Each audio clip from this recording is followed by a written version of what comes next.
Good morning, everyone. Welcome to the webinar.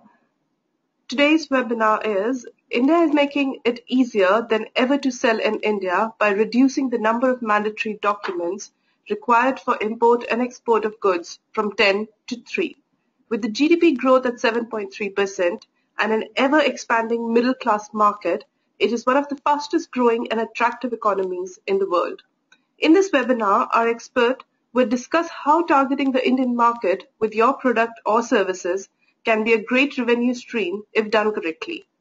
We will analyze the different factors that may influence your marketing strategy, explain the different ways in which you can find and build relationships with in-market customers and clients, and discuss how best to attract with your India-based customers.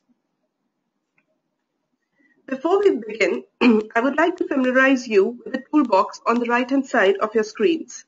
Just to let you know, everyone will be on mute during the course of the webinar. But if you do have a question, please type it into the little brackets on your toolbox in the Please Type Your Question Here section to send this to me, and I will take it up during our Q&A section at the end. Our speaker for today is Gunjan Sharma, who is our sector manager at Advanced Engineering and Manufacturing sector. He is an expert at consulting UK-based engineering and manufacturing companies in entering and expanding in the Indian market. Over to you, Gunjan. Thank you so much, Nandini, and a very good morning to the audiences in the UK and a good afternoon to people here in India. As Nandini mentioned, I essentially help UK-based companies understand about the Indian market and enter in the Indian market and eventually succeed in the market here. And we deal with a wide variety and sizes of companies, right from the very small startups to big brands who for some reason have not yet entered India. And the necessity and the requirements and of course the products and services of every company is very, very characteristic and different, and they have different strategies and different options in mind when they think about India or for matter any other foreign markets. However, there are certain dynamics, market dynamics, pulse and nuances about India, the Indian economy, and more importantly the Indian customer, which not just UK businesses but any business planning to enter India should be aware of and should pay attention. And this essentially converts to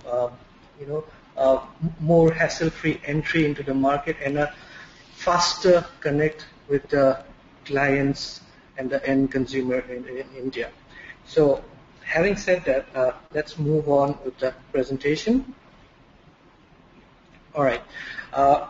As all of you, all the audiences here would know, that the first thing when you are looking at a relatively new market is understanding about the market. So you need to have the summary of what's happening in that market.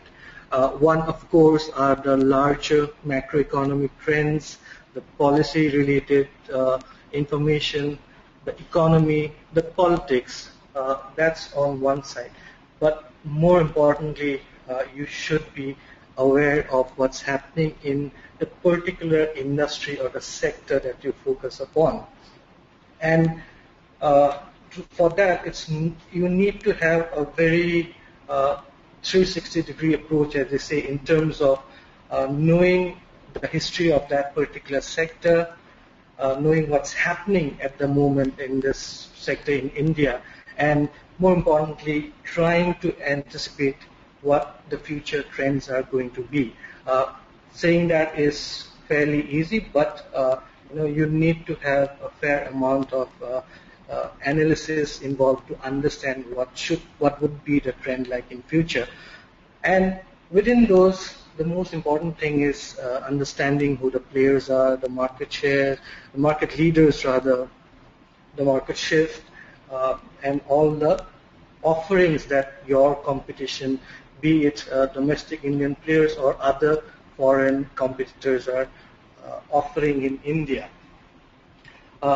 To explain it through an example, I would like to bring in a very interesting case study about taxi services in India, how it was at one point, say a decade back, how it is at this moment, and the subtle changes that are happening in this sector. So 10 years back, cab services or taxis, four-wheelers, they were restricted to a few metropolitan areas like Mumbai, Delhi, Chennai, Kolkata. But the rest of the tier 1, tier 2, and the smaller cities, the mode of transportation were chiefly through three-wheel auto rickshaws, public transport, bus, and suburban railways.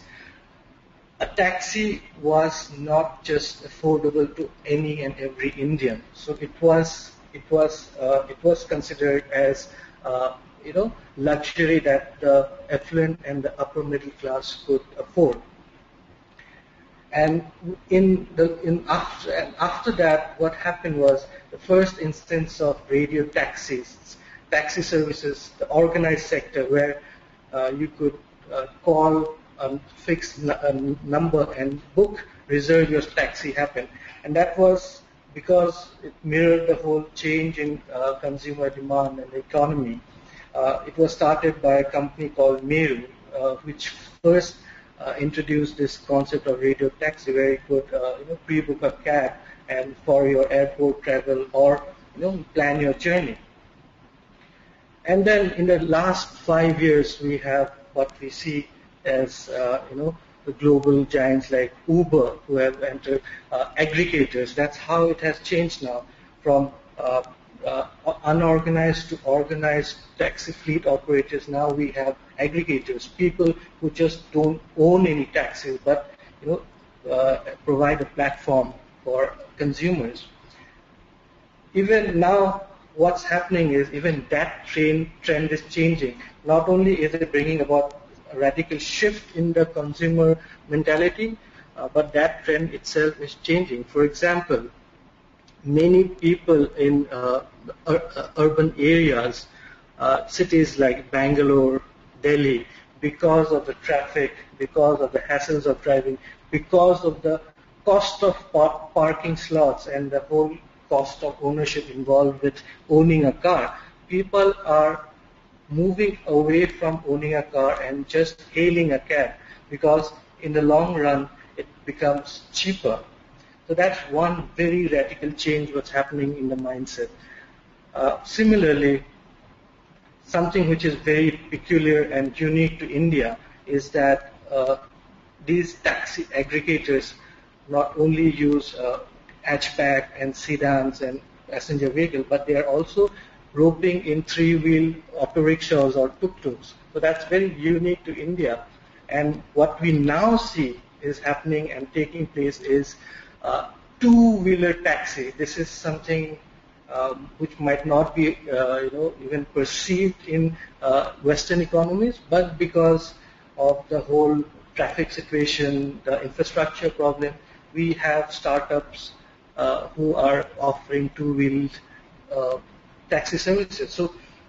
So as an entrant, you have to understand what competitors are doing and how the dynamics of India would change your decision. And it is in this section, in this particular effort, there are a lot of organizations, including us, who could help you.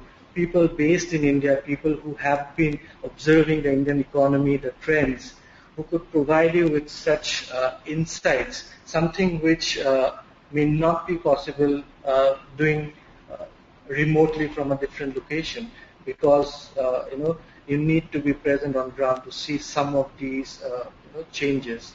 So before you develop your strategy, it's very, very important to understand how the Indian market works. Next slide, please.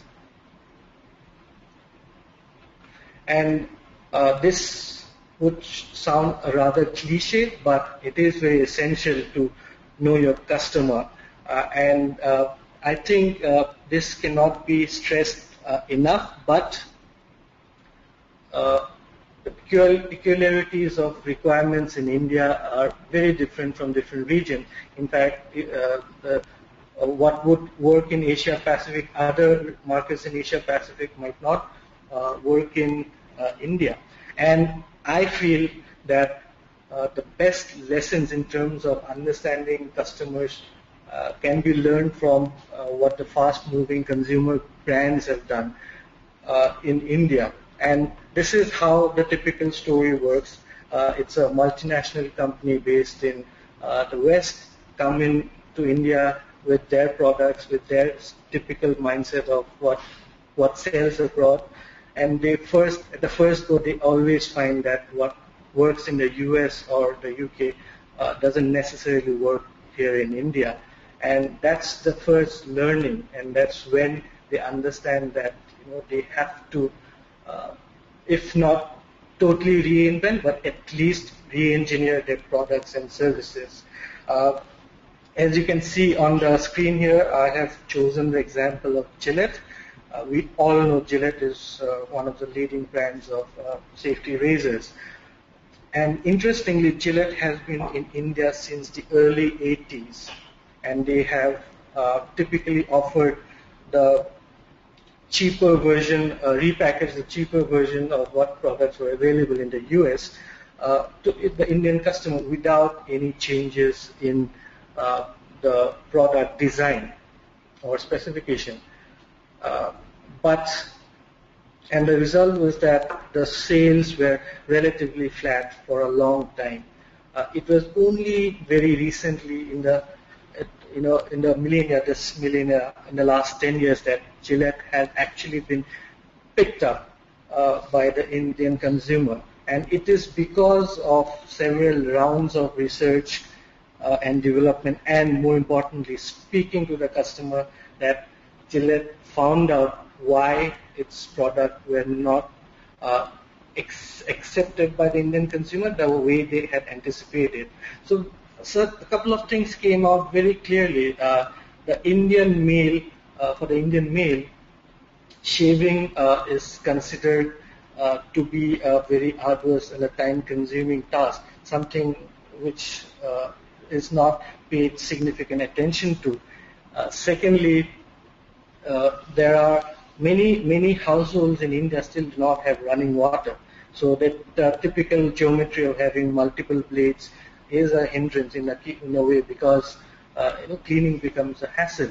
And another observation that came out, which was very unique, was that the beard or the stubble, the hair is more coarse, and who would have thought of that? So these are the things which Gillette learned over a period of their stay in the market. And as a result, what they did was they totally re-engineered their product. They made the blades simpler, lesser number of blades, one blade. They included a comb in the razor itself, and they obviously reduced the complexity in design. They include local manufacturing, parts that were manufactured in India, and totally re-engineered the product for the Indian consumer. And as a result, Gillette is now making a lot of sales, and its top line in India is increasing rapidly. And not only that, what Gillette understood was also that although they view themselves as a premium brand, and earlier used to retail at malls and other high-end, point-to-point outlets, they realized that strategy would not work in India. So they started retailing in smaller mom-and-pop corner shop stores and everywhere. So that's how the learning helped them, and this was only done through frequent and intense interaction with the customer. Next slide.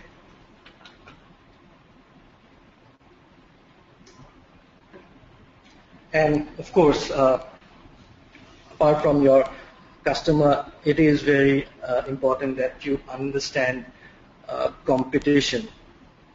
And India, because of the interesting and the significant opportunities it provides, so you have your competitors, not just the local competitors, but competitors from all over. And more importantly, if you're a product-based company, you have competition from China. So before you come to the market, before you address your strategy, before you make plans for your product, you have to understand who your competitors are and what are they doing in this particular market. And one very interesting example for this is Amazon in the e-commerce space. Uh, Amazon entered India almost 5 years later than the homegrown companies like Flipkart, Snapdeal. So India, by the time Amazon entered India in 2013, there were already few homegrown e-commerce, e-tailers, as they say, operational and doing extremely well. Many thought that all Amazon already missed the bus because they had entered so late. But what Amazon did was understand how the market was, where the potential lies from its competitors. So essentially, Amazon used its late entry as a benefit for itself. And one of the strongest proof to that concept was that what Flipkart did in 6 years, Amazon could achieve that in a 7 months period. So essentially, meaning the number of unique visits it got from its website, the number of the sellers they had enlisted with them, and all this was done because Amazon understood the competition and planned well. What Amazon did was started investing right from the beginning. They did not defer the investment. They right from day one, they started having service level agreements with sellers because they understood that quality and delivery on time was important. They used the concept of cash on delivery from day one because that was the most preferred method for the Indian consumer, mainly because many consumers did not have credit card, many didn't even have a bank account, so they got it right the first time.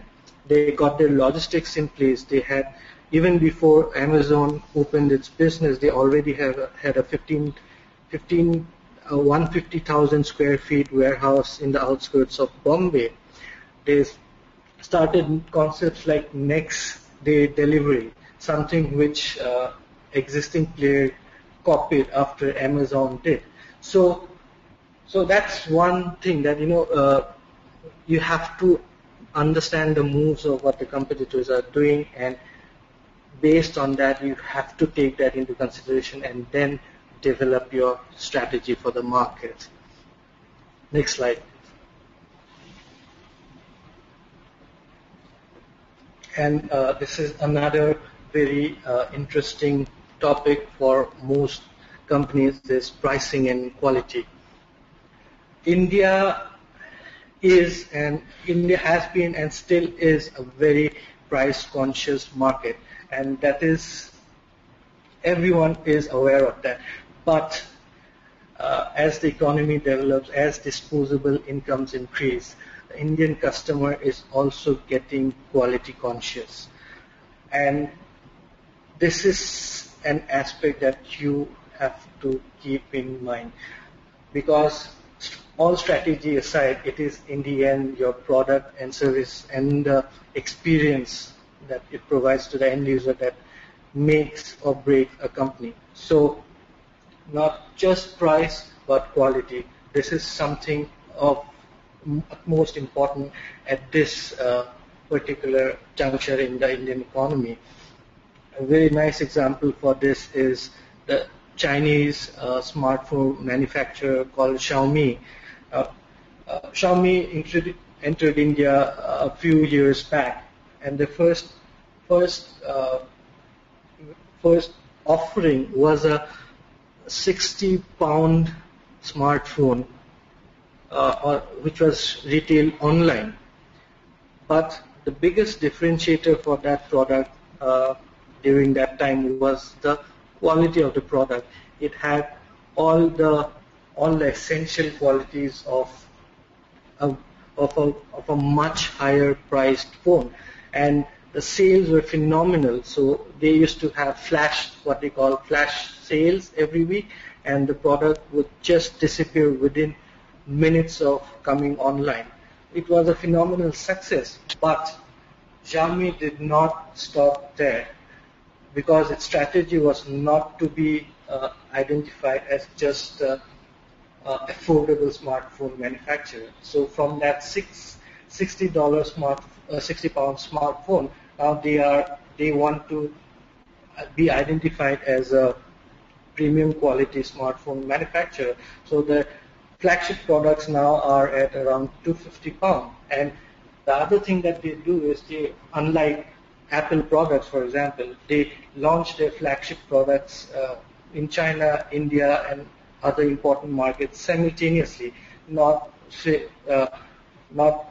unlike Apple, which many consumers feel that Apple always has a lag in releasing the latest products in the Indian market. So this is something which Xiaomi is doing right, and that is the whole crux at this matter. That the Indian consumer would negotiate, but would at this point would not let go of quality as well. Next slide, please.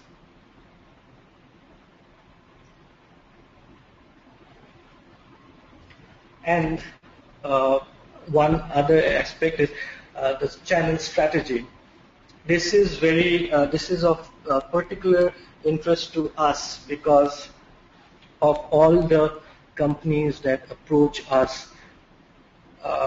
One of the biggest challenges at this point is finding a right channel partner in India. A typical problem that we hear most of the time is that a UK-based company has some form of a presence in India through a channel partner, a supplier, and a distributor. They have been in partnership for, say, 10 years, and they have been selling some products, but the UK firm feels that the sales that are being made is not comparable to the potential demand that they feel in India is. And this is a very common story. And from our side, what we realize what happens is basically this is the question of selecting the right partner. Many a times what happens is companies fail to understand the credibility or the competency of a particular supplier.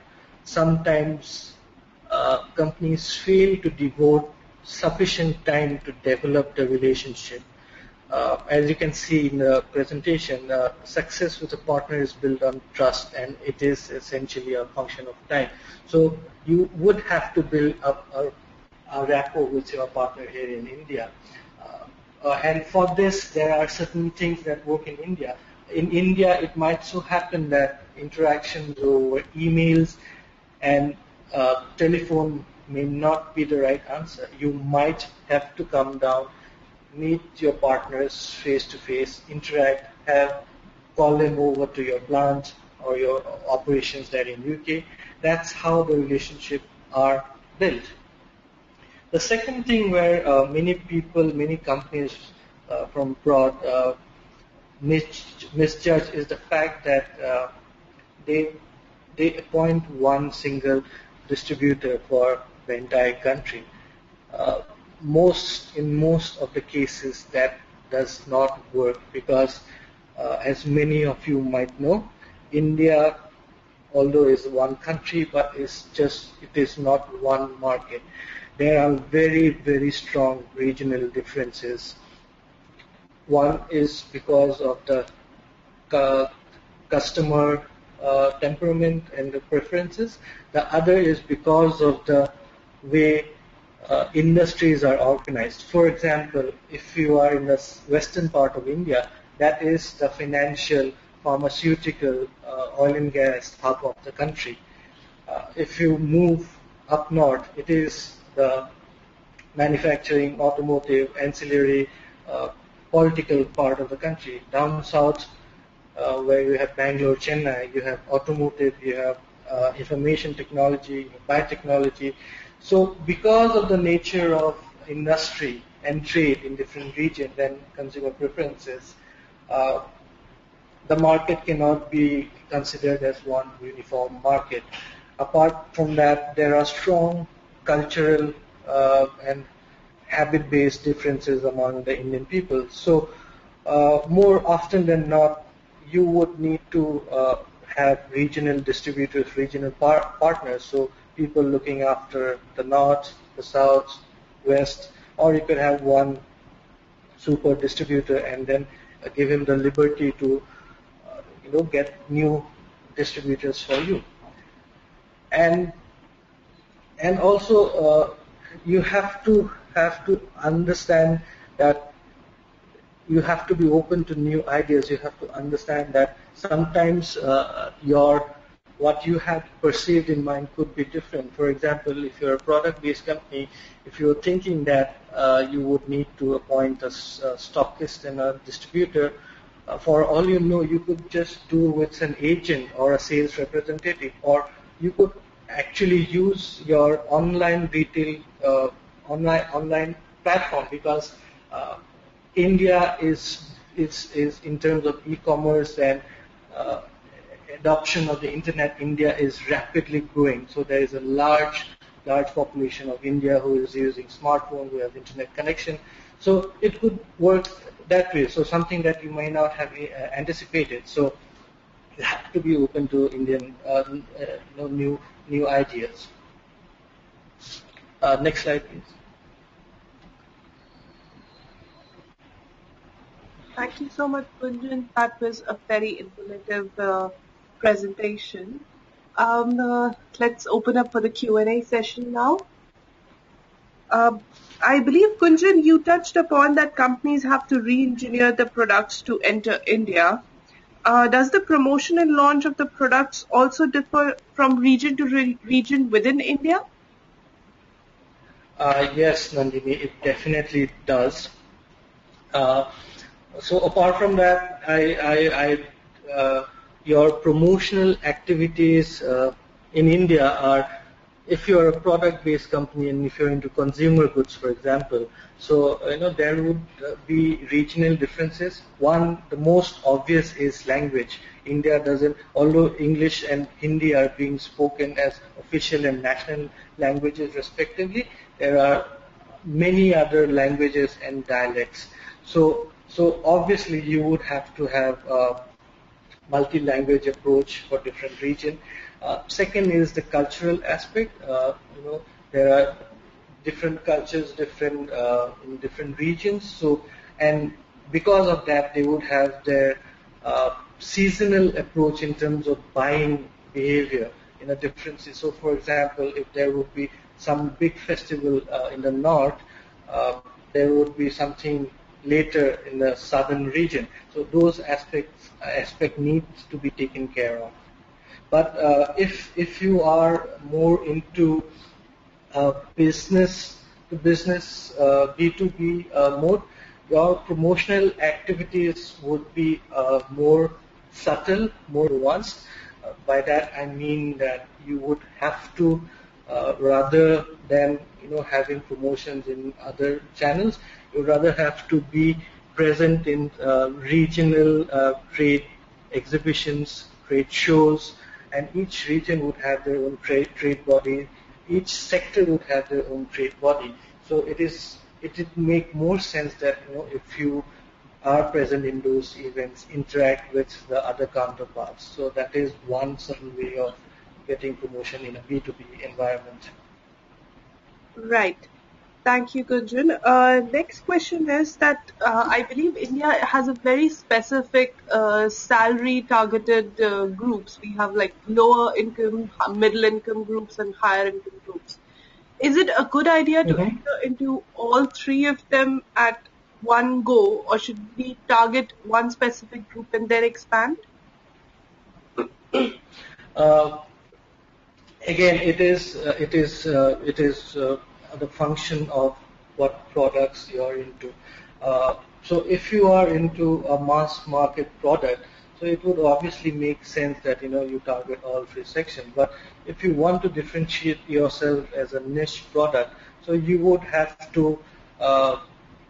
would have to target the as the top of the pyramid, and as your presence in the country grows and your brand becomes more well known, you would of course have a product for the bottom part of the pyramid as well. But of course there would be there would be distinct product differentiators so that the customer can identify themselves with whether it's a niche product or it's a mass market product.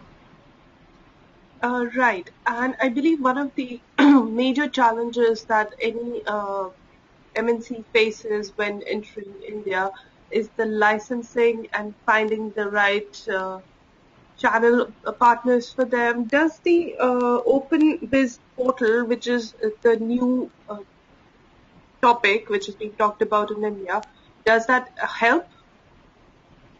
It does help, it definitely helps a lot. But as I mentioned, it it stands in good stead of a company if you have someone in India, assisting you with the finer details. Why I say this is because again, even in this when it comes to licensing, taxes, import duties, uh, again there are regional differences. Say, for example, the service tax in different states are different. Although there is the discussion of the uniform goods and services tax being introduced, but it has not yet been done. So there are those differences. Again, some of the states are more how would I say, tech savvy. Say, for example, Karnataka, Yeah. down south, they have more options of getting things done online. So you could file all your applications. You can scan all the documents required, just upload it, then maybe just visit the office and get the clearances done. But say some other state may not have that. So there might be a lot of paperwork involved. So in that case, it's better if you have someone there in on ground doing that for you. Right. Thank you so much, Gujran. We do not have any more questions. Thank you very much for your time, and I hope this webinar was valuable for you. If you have any feedback or comments about today's session or a session that you would want us to do in future, please feel free to get in touch. Thank you for joining us.